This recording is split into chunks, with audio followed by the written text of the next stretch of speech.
Hello, everybody, and welcome to Away We Go. I'm your host, Dan Vasquez, and I'm so excited that you're tuning in as we're taking on the topic of international travel during COVID times. And today, my guest is joining all the way from Germany. So you don't want to miss this. Stay tuned.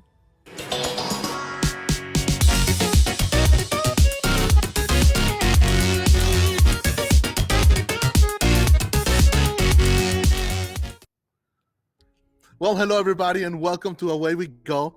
And today is a little different because I'm right here in the studio of CLC here in Columbus, Ohio. And with me, I have my co-host Lena Kunel joining us all the way from West Germany.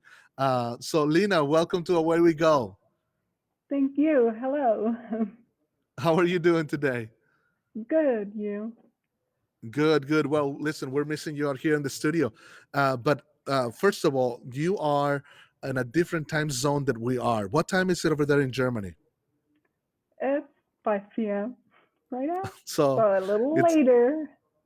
yeah, it's 6 hour difference between Columbus and Germany. So anyway, thank you so much for giving up your time. I know you're visiting family and stuff, but we just wanted to jump in here and talk about international travel during COVID times. So I did a little bit of traveling a few weeks ago, and I got to go to Mexico to visit my family.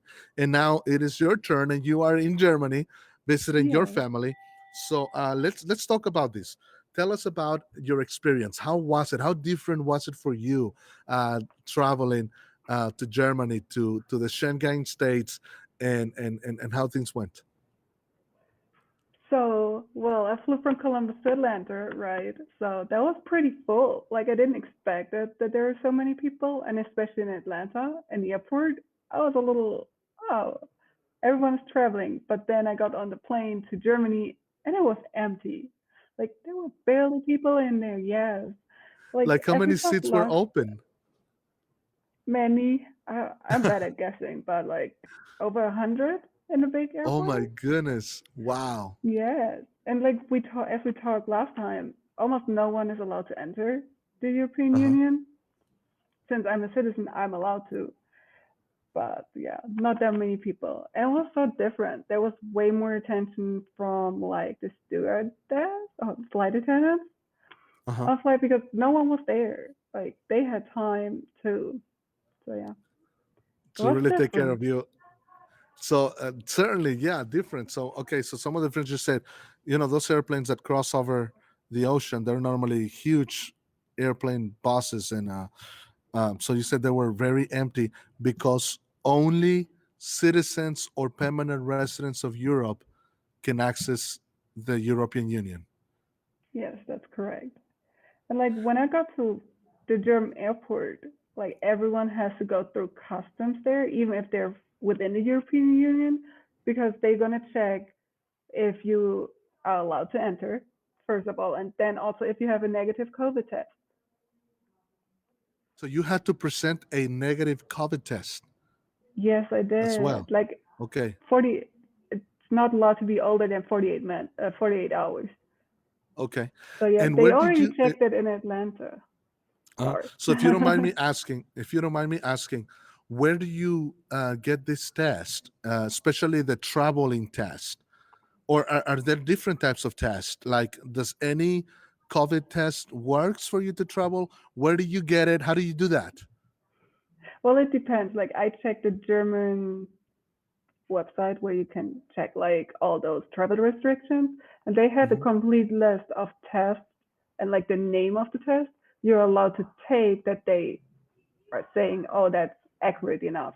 And Okay. then I just Googled, to be honest, and found CVS in the US, and they have CVS like so pharmacy. many tests. They have so many testing sites around Columbus.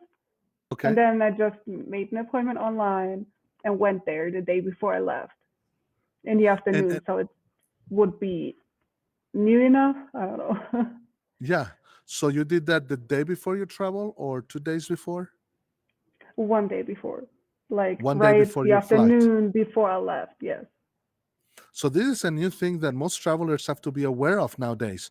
If you're going to travel, you're probably going to need a COVID test, and it's probably best to get it the day before because it needs to be Yeah, within 78, some of them within 48 hours, right?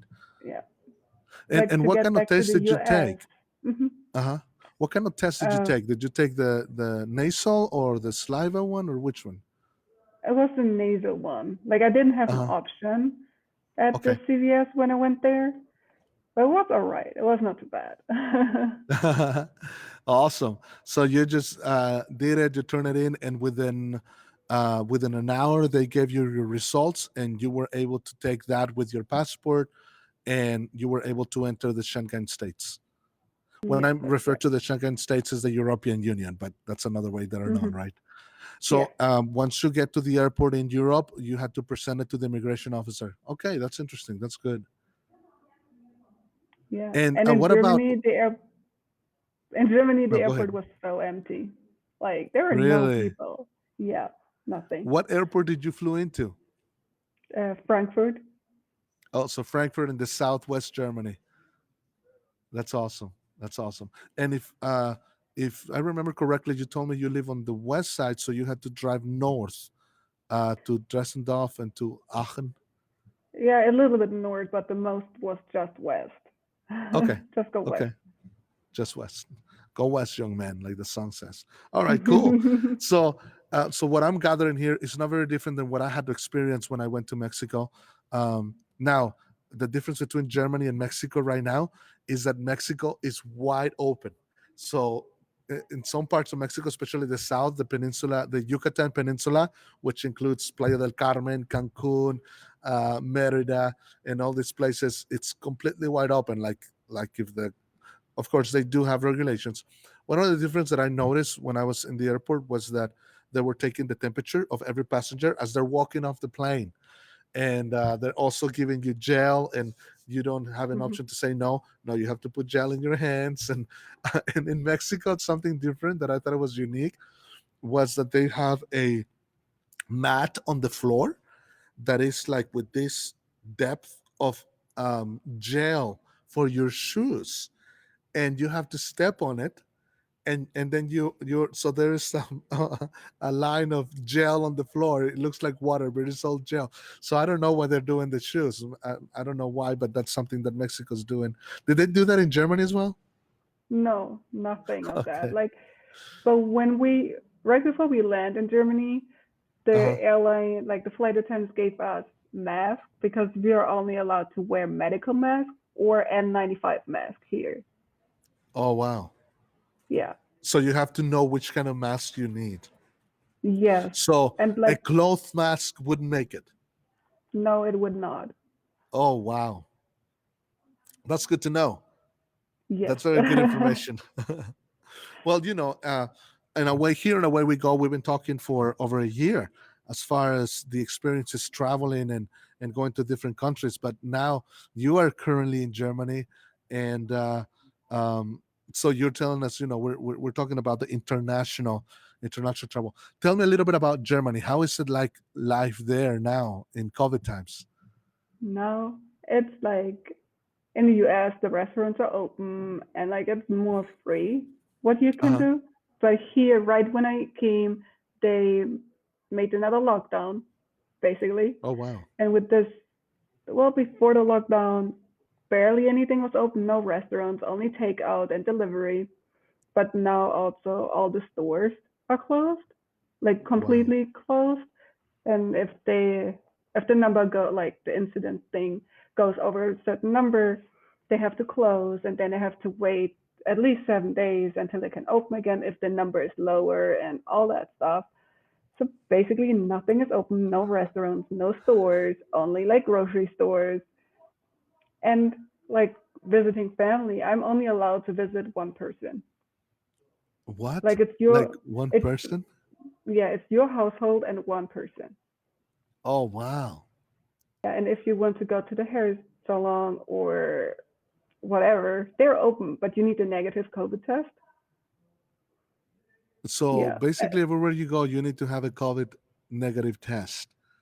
except doctors and grocery stores. Like the essential things, you do not need it, but everything that's still open and it's not essential, you need a COVID test.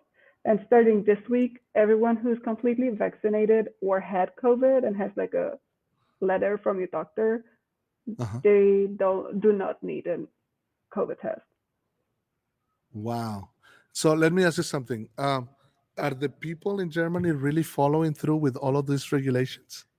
Or are Yes, there some rebels that they're like, "Ah, I don't care, I'm not going to do it"? of course they are. There are some, but like the fines you have to pay, they're super expensive. Oh, For like wow. a store, if you Uh-huh. as a store owner or business owner let someone in right now, even though you're closed, you have to pay $2,500. Wow. That's a lot. And you can't make that. So like Yeah. everyone's like, okay, I'm not gonna let anyone in because it's way too expensive. Right, right. So they Yeah. don't want to run the risk. That's incredible. No. Okay, so just off the hat, how many COVID tests have you taken since you left Ohio? 5 or 6. Five or six? Wow. Yeah. So that's like a routine now, kind of thing. Yes. Oh, wow. So, okay, so we got news this week that two nations in Europe, um, Iceland and Greece, have now opened up and people are able to travel. Do you think that this is coming up for Germany as well?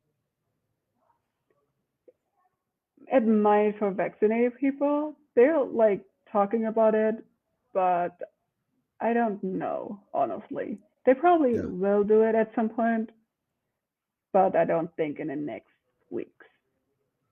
Okay. So it's been kind of hard for you, really, to be in Germany and not been able to go to the places that you normally go visit and to see all the people that you would have liked to see. Yes. How has that been? So right now I basically just saw like my grandparents and my brother, and Uh that's huh. it. And like yesterday I saw my best friend. But like I'm already Oh, here for nice. what? Almost 2 weeks and I just saw her. So I'm not planning to meet any other friends Uh huh. because like it's hard with COVID and then all those regulations. Yeah. So what I'm gathering is that regulations are really strict in Europe. Still not open for a lot of people that would want to go unless they are residents or they are citizens of the Schengen states. And anyway, so you're coming back, are you? Yes, that's the Okay. plan. And what are some of the things that you have to look to? What are some of the things that you have to make sure that you have in order to return to the United States? Well, for me, since I'm not a permanent resident, I had to make sure that I can get into the country with my visa. And since they updated their regulations since I'm here, it was a little harder to find it out if I'm allowed to go back or if I have to go like to Mexico, How how right? did you find out? What did you have to do?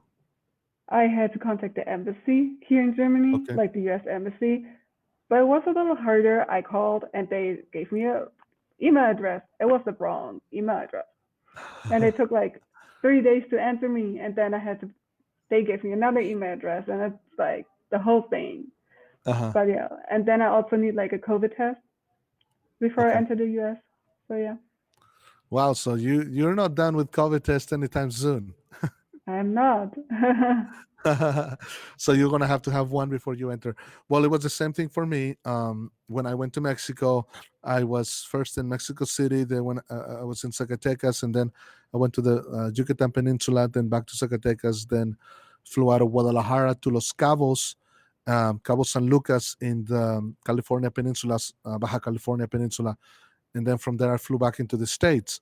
And at the airport, I was required to bring a COVID test.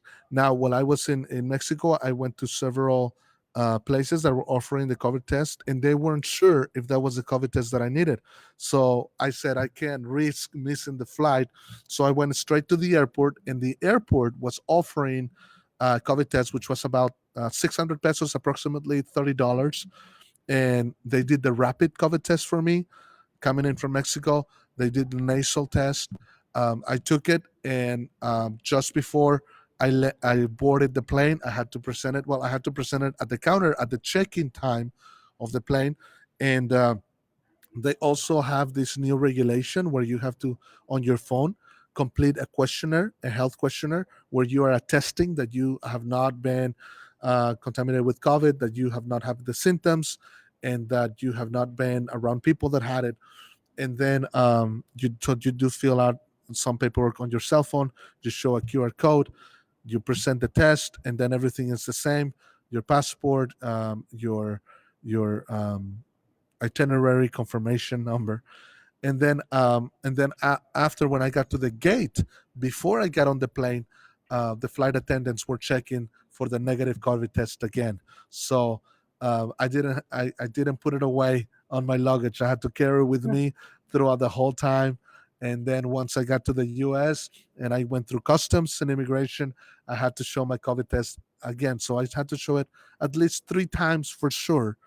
um, so that's another step that has to be added into today's international traveling. So, are you looking into doing any more international travel anytime soon, Lena? Not really. Not really. Okay. It's like you need a COVID test, and then maybe where you go, it's not open, and then to get back to the country you want to go or live, it's like, yeah, a little harder. Yeah. So just a few extra steps that have to be added, but it's not impossible, and there are still people traveling, right? Yes, it's not impossible. Yeah. I don't know. Are you looking to travel anywhere soon? I am. I am looking into traveling. I've been waiting for a year to get back to South America. So in the next few days, I'm looking into going down to Peru. We'll see if what happens. I know that going to Peru, I will need negative COVID test, and um, I think I have to be quarantined at least for a day. But if I submit myself to a test that they give me there at the airport, then I might be able to waive the quarantine requirement. So we'll see how that goes. Yes. Yeah, yeah. Well, listen, I wish you good luck on your flight back. Do you expect the flight to be full from Germany back to the States? No, I don't. So you should have a good leg rest on those flights. How long of the flight is it from Atlanta to Frankfurt? I think it was 9 hours, 9 hours. so So not too yeah, bad. that's not terrible. No, So yeah, hopefully you get some good seats on the flight back, and that you're able to get some rest. Because even though you're just sitting down and you're really not doing anything, it takes a toll in your body for so many hours to be sitting down in a moving object 30,000 feet above sea level. So it anyway, does. yeah. Anything else, Lena, that you think is important for people to consider nowadays as they are doing international traveling? Well, just look at the regulations and know what you're expecting in the country you're going to, if like stuff is open or not. Just be prepared for that. Yeah, yeah. And getting to the back into the states, it's important to know the regulations. And for that, what websites did you check? I checked the travelstate.gov. Like Okay. there's where you can see the travel restrictions, especially if Hmm. you're not like a permanent resident or citizen. Awesome, awesome, great. So these are great tips. You've gave us a lot to think about, and well, we wish you the best of traveling as you're coming back to the states, and yeah, enjoy the rest of the time with your family, with your immediate family, and enjoy good German food. Have you had good food so far? Yes, I did. Like that's basically what I do. I just eat. What has been your Well, favorite so far? bratwurst. Oh, nice. That was good, huh? Yeah, Yeah. it Have you had was. any ice cream? Of course, and I'm gonna go eat ice cream later. Oh, That's nice. Well, the enjoy plan. it. Thanks. Yeah. All right. Well, Lena, we really appreciate you taking this time of your evening to connect with us and to give us all this information. And we hope you have safe travels. And we can't wait to see you back here in Ohio. So thank you so much. Thank you, and safe travels too. Thank you so much. So, everybody, I hope you um, gather some important information, and that information is helpful to you if you are planning. Summertime is coming and everybody is getting ready to travel. I saw statistics that 60% of Americans are planning to travel after not being able to travel for a whole year, 2020, the skipped year, right? So hopefully this information helps you to know how to prepare, especially if you're thinking about international travel. Anyway, thank you so much for your time. This has been another episode of Away We Go. This is Dan Vasquez and Lena Cuno, and hope to see you again next week on Away We Go. Have a great day.